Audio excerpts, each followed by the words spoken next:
चाहिँ हामी लगभग धेरै समयपछि यसो बाहिर निस्केको हिउँ एकदम क्लियर भएको छ।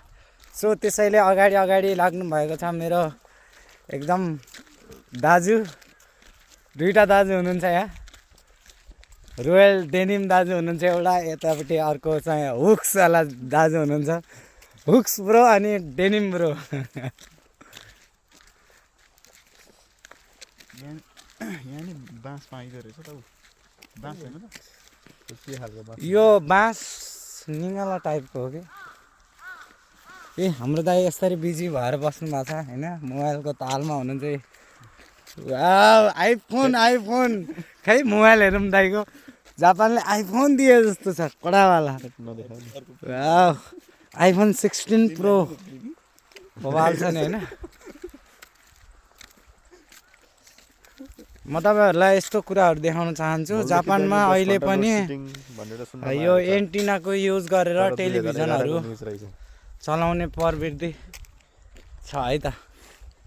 देश जतिसुकै विकास होस् तर प्रवृत्ति पुरानो पनि युज गर्छन् होइन त ब्रो? के छ दाइ, यसो रियाक्सन हान्नु न। त्यो पनि हाल्ने, त्यो के अरे पोस्ट बक्स पनि युज गर्छन् यहाँ होइन। त्यो हाम्रो घर हो, ठ्याक्कै त्यसको साइडमा जङ्गल राम्रो छ, जङ्गलको छेउमा। अब हामी यहाँबाट 40 किलोमिटर पर आवरको दरले मात्रै हिँड्न सक्छौँ, त्योभन्दा बढी हिँड्यौँ भने हामीलाई चाहिँ कानुनी कारबाही हुनसक्छ होइन। एक दिन जङ्गलभित्र पनि। यो चाहिँ साकुराको रुख हो, तर अब यो फुले छैन, पछि फुलेपछि अवश्य नै देख्नुहुनेछ होइन। सो मलाई चाहिँ यस्तो अवस्थामा देख्न सक्नुहुन्छ, म चाहिँ अहिले बौला पारामा छु होइन। अनि अरू के छ त नयाँ नौलो? केही नयाँ नौलो चाहिँ अब रोडको अवस्था यस्तै छ है नेपालमा पनि।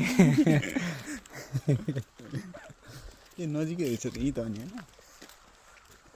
त्यही अस्ति त्यही त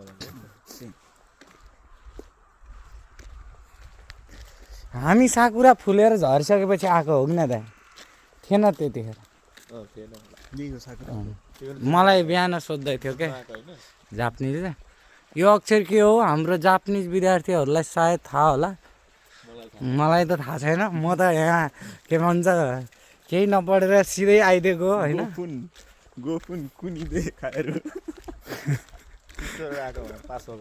हजुर ए म त जापान आउनलाई चिट चोरेर पास भएको हो नि त।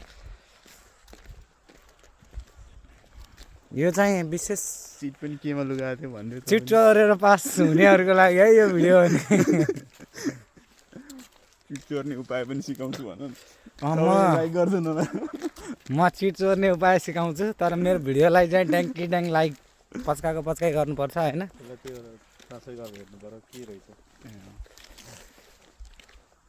एन्टिना देखाइदियो। ए माथि देख्नुहुन्छ यो घरको बत्तीको पोलको माथि एन्टिना हाम्रो जमानामा पहिला युज हुन्थ्यो। त्यहाँ डिसमको जस्तो पनि छ र माथि एन्टिना पनि छ।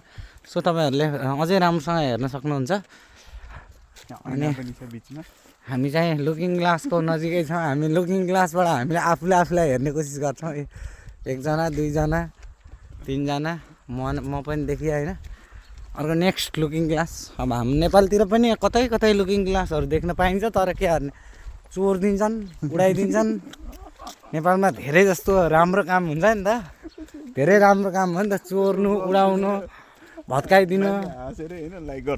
नेपालमा हेर्नुहोस् यस्तो खालको भेन्डिङ मेसिन राखिदियो भने भेन्डिङ मेसिनै उडाएर लैदिन्छन् होला नि सायद। सो त्यसैले कुराहरू बुझ्नु धेरै आवश्यक छ। यहाँ त बन्द भइसकेको कि के हो कस्तो? यहाँ पोस्ट पनि छ। ए हेर्नुहोस् यस्तो गाउँमा पनि अब धेरै विकास छ नि त यो।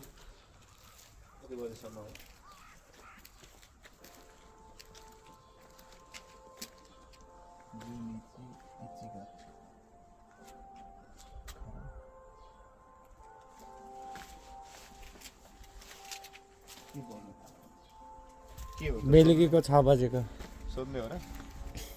सोध्न मिल्ला नि त, के हुन्छ? यस्तो पनि बियर राखिदिनु पर्ने होइन? के चाहिँ हुन्छ त यहाँ त? बियर भेन्डिङ मेसिनमा राख्यो भए त राम्रो हुन्थ्यो खानको लागि त होइन।